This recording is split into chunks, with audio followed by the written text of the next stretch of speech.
সামনেই পরীক্ষা, ছাত্রছাত্রীদের কোন উপাচার প্রত্যেক দিন করলে সুবিধা হতে পারে জানব। তুলসী পাতা এর গুণ কিন্তু অনেক। এর ভেষজ গুণ কিংবা আয়ুর্বেদিক শাস্ত্রেও কিন্তু তুলসী পাতার বিভিন্ন রকমের গুণাবলী কিন্তু আমরা জানতে পারি। এই তুলসী পাতা যেখানে থাকবে, যেখানে আমরা ঠাকুরকে ভোগ নিবেদন করি, বেশিরভাগ ক্ষেত্রে আমরা তুলসী পাতা দিই, কারণ তুলসী পাতা কিন্তু কীটনাশকেরও কাজ করে।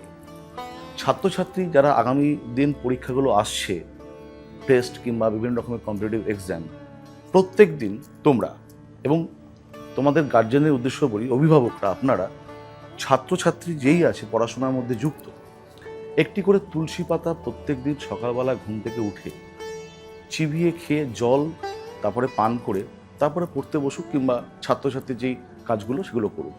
মেধাশক্তি বৃদ্ধি পাবে এবং পড়াশোনায় কিন্তু মনোনিবেশ ঘটবে এবং ফলাফলও কিন্তু ভালো হবে। প্রত্যেকেই ভালো থাকবে।